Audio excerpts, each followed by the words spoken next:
George Galloway, with some politicians, they're quite open about it. Their school days were not that important to them. They've moved on and so on. I get the impression with you they were very important. I mean, in one of your books, you acknowledge a number of teachers as being very important to you, and you name them. Yes. Important times for you. Very. I mean, I do have my regrets that I didn't pay attention enough in school, but nonetheless, school was very important to me. It was very important to me in developing a vocabulary, for example. I mean, one of the things I'm known for is slightly archaic sometimes, but interesting use of language. And that came directly from my English teacher, Mr. Bennett. That's the way he used to talk. Well, what do you mean by interesting use of language? Well, you know, I come up with words like popinjay and vituperative and words that are not often used, and sometimes journalists arch their eyebrows as if to say, what does that word mean? And they're often university educated in the way that I'm not.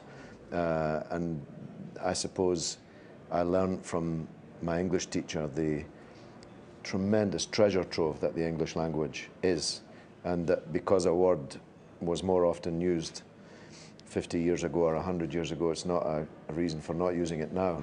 But it started in my primary school, really, and Miss Littlejohn was my favourite teacher of all. Why? And, she encouraged people to think, to express themselves. And that was quite important for me because I was quite a rough and tough boy. And the last thing in the world I would have wanted to be known as was what we used to call a swot. Or I think boffin was a word later used for the same kind of boy.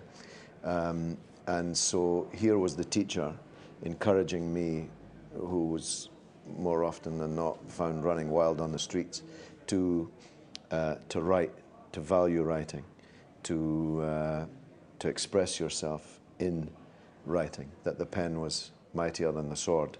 And that was a lesson that she taught me that I never forgot. You were one of those who've gone onto this famous Friends Reunited site, and it's quite interesting what you say. You say, you may have seen some of the work I've been doing over the years. I'm keen, for reasons I'm not altogether clear about, to contact friends or foes from the school. Yes. A couple of things from that. Why are you not altogether clear? Well, you obviously think about the past, but you're not quite sure why it fascinates you. I think it's partly about one's own ever-dawning realization of one's own mortality, isn't it? That we're closer to death now than we are to our school days, and inevitably one's mind drifts back to paths not taken, paths taken, and those that you took them with or parted from. You mentioned friends or foes. Yes. Did you make quite a few enemies? I kind of did, yeah. I was inordinately proud of being known as the best fighter in the school, which is nothing at all worth being proud of. Right. You know, I had been a boxer in my earlier days, and I'm afraid I boxed more out of the ring than I did inside it. And I don't, you know, I'm not entirely sure what that was about. That's one of the things I mean when I make that enigmatic comment. Yeah. Because if I were to meet someone now that I'd punched, or that peculiarly Scottish form of assault, butted, I'm not quite sure what I'd say to them except sorry. Yeah, or what they might say to you. Indeed. After all these years. Indeed. Did you enjoy being notorious at the school? In some ways. Yeah, I mean, I was notorious amongst a class of teachers, right. And I was involved in lots of rough and tumble. But I was quite popular at school. Yeah. Did that secondary school, you clearly had a lot of time for debate of all kinds there. Was it during that period that you became, politics is partly about being a performer. You are well known as a speaker, an orator. Did you learn those skills? You mentioned earlier the writing skills and valuing words. Did they teach you to become a performer? No, we didn't have a debating society or anything like that at our school. I kind of wish we had. If I were running a school, I'd certainly encourage one. Yeah. I didn't do drama, though I've been in many a drama since. So no, but I was born into a very political household. My parents were one or the other would always be going out in the evening to a trade union meeting or a Labour Party meeting.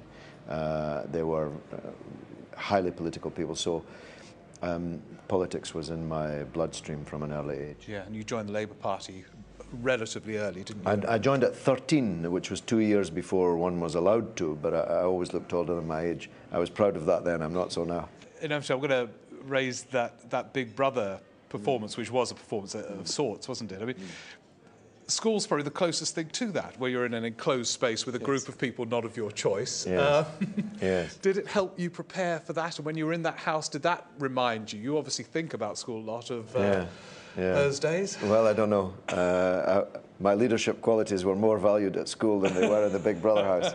So I was kind of more popular at school than I was in the Big Brother house. But yeah, you're right. I mean, being locked up with Big Brother, the rector, looking down over the balustrade at whatever you were doing and how much facial hair you were growing. I mean, I had an extraordinary altercation with my headmaster, whom I eventually grew to love and respect, Mr. Hamilton, who told me that I mustn't sport this moustache. I was only 15 after all. He sounds more tyrannical than Big Brother. Yes, indeed. That was the first Big Brother I ever met. Yes. The secondary school you went to was a selective school that became basically comprehensive while you were there. Yes. Yeah. So, kind of. I was on the cusp of it, really. Yeah. I didn't sit in 11 plus, but there was an element of selection in my year. Later, it became entirely comprehensive. So, it had the ethos of a grammar school, which it had been. I mean, it was all dark wood paneling and very exotic school uniforms, which, in the foolish way that young minds think, were embarrassing. I mean, it was a sort of red, wine-coloured blazer with fancy braid. And I remember my father saying to me, "You'll have to get a cap." And that was one of my first rebellions. There was no way I was going to wear a cap. But it was, you know, the blazer marked us out so that when we went through tough areas to and from school, and I lived in a tough area, you know, people would throw stones at you because you were a Harris snob, was what the slogan of the time was. So you almost had to become a street fighter to sort of defend yourself. You had to show people that you were no snob. Take that. It's interesting because some people who had the same experience as you of sort of a grammar school turning into comprehensive emerged from that convinced that it was the grammar school that was fantastic and comprehensive's a problem. You became an advocate of the comprehensive system, didn't you? Very much so. I mean, if I take my own example, if I had not been chosen to go to Harris, I would have gone to a school called Logie. And at that school, I'm sure nobody would have been encouraging me to think about Shakespeare or about the English language. Nobody would have been encouraging my writing skills.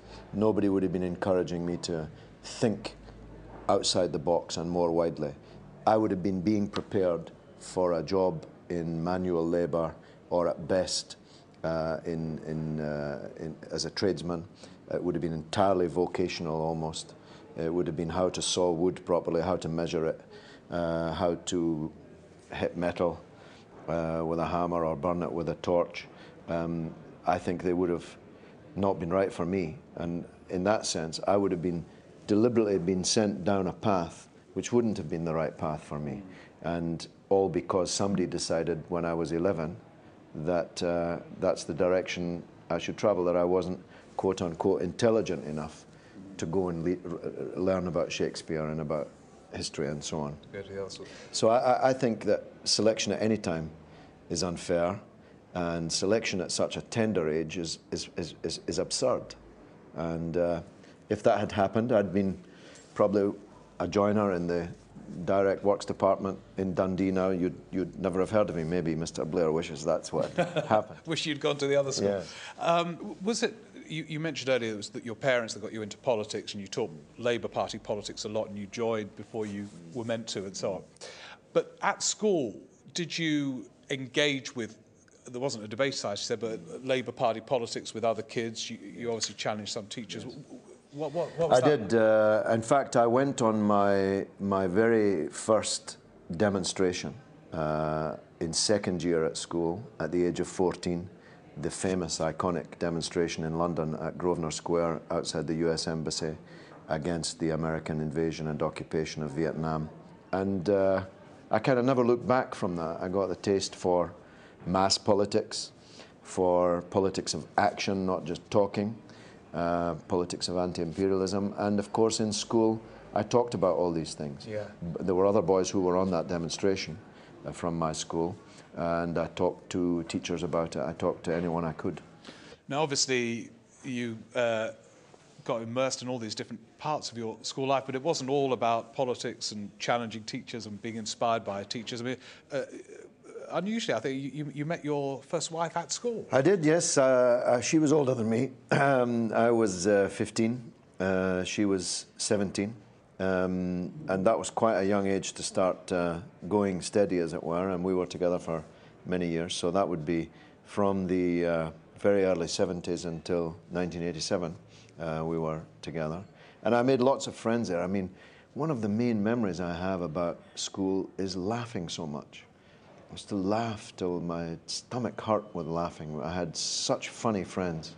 And we had our own language, we had our own sign language. We had a bond of deep friendship. It was a real band of brothers. I suppose these are the brothers I was reaching out to through the Friends Reunited scheme. And do you think just school uniquely produces those circumstances, or your one did, or that life after that could be pretty harsh and there isn't as much time for such laughter? Partly that's why it should be valued so, and should be treasured and should be exploited to the ultimate. These truly are the best days of your life. You'll make friends and you'll have experiences and you'll learn things if you use school properly that will be of really value, really lasting value until the end of your life. In the acknowledgement to the book, one of your books which I referred to earlier, you don't only mention teachers, you mention school friends as well. And you acknowledged one, I think, as someone who's opened books to you. And he's now an author with Penguin, as I am. It's remarkable. Two of us from the same school. He was in either the year or 2 years above me. His name is Bill Duncan. I noticed that at school, he always had books in his hand. He always had books under his arm. And this caught my attention because I say I was a rough boy, and if I'd been going around with the books, I'd have been afraid of people thinking I was a wimp. And this boy wasn't a wimp. He was a strong, macho boy who was carrying books. And I got to talk to him about those books. And he gave me these books, seriatim, and I read them. And wow, had a real big impression on me. Yeah. Okay, with George Galloway, thank you very much indeed. Thanks.